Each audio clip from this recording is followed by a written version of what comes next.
Hello there guys, and welcome to my review of the 2006 CollectA Stegosaurus. Now, I had a bit of an issue before I bought this because I've been looking for a decent Stegosaurus figure for a little while, and I had a number of options. I was looking at either the one from PNSO or the new Safari one or this thing.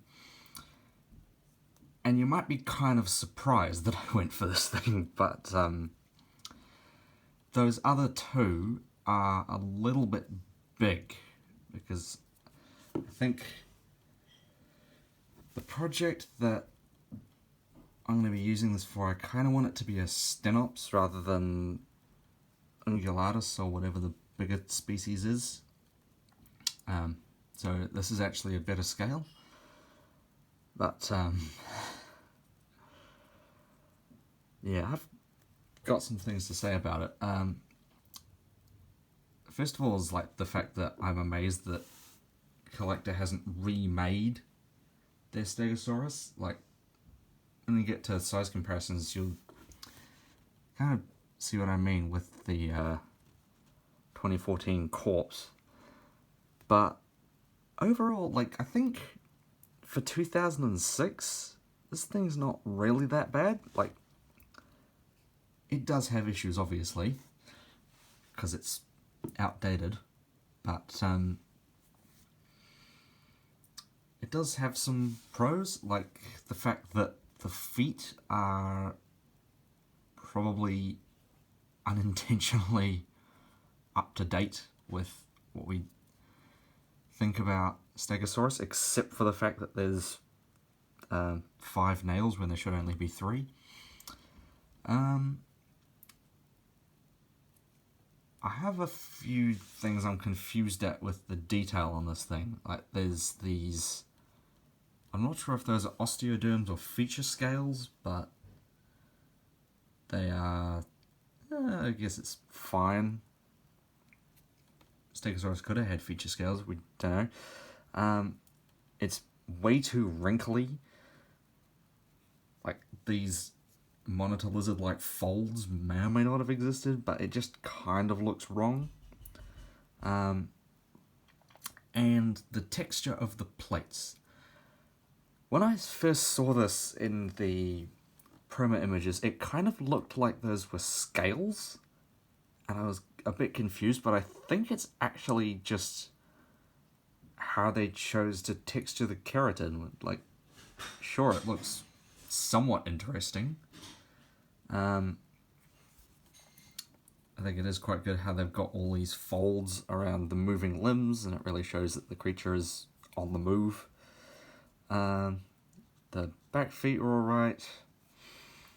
I think, well, the neck is a bit short, and I think the head might be slightly wrong. It's definitely too wide over the top because it's got sideways eyebrow ridges, but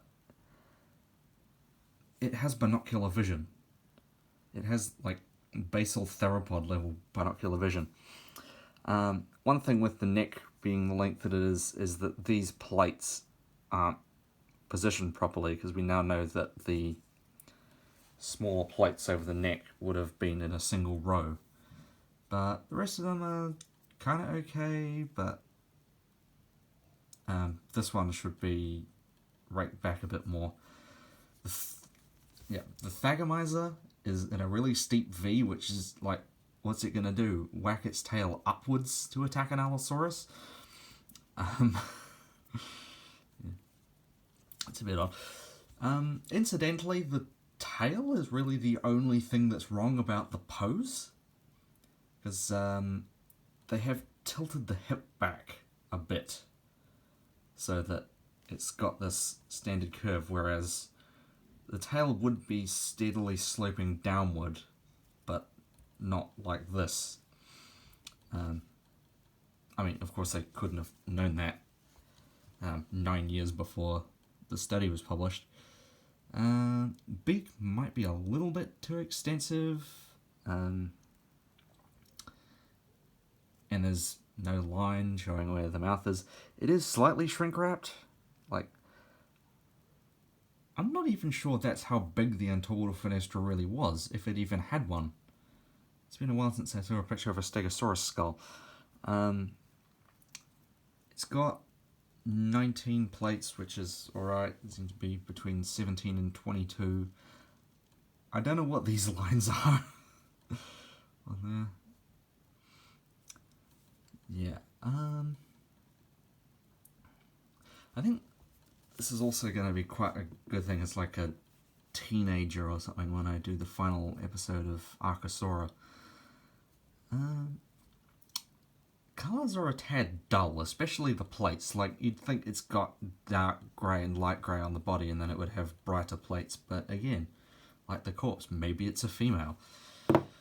Into some size comparisons. We've got the Mini, which is actually based on the new deluxe one from the early 2020s. We've got the 2014 Corpse, which is like, if they had remade this in the same year as this, then I would definitely have gotten it so that these could be interchangeable.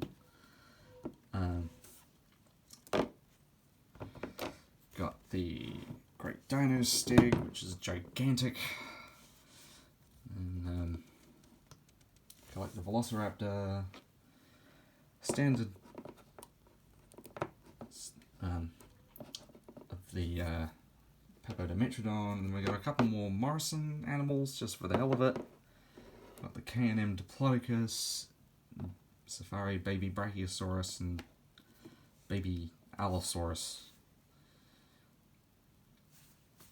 I know that's a lot of figures in the screen. So, I think if I was rating this based just on the promo image, it would definitely get a really low grade, but having it in hand, it's actually not, like, yes, it's got problems, but in the grand scheme of things, aside from the Thagomizer and the position of the hip, it's not really that bad. So, I don't think it's worthy of a 4. I think I'm going to give it a 3.8 out of 5. So, thank you so much for watching, and I'll see you next time.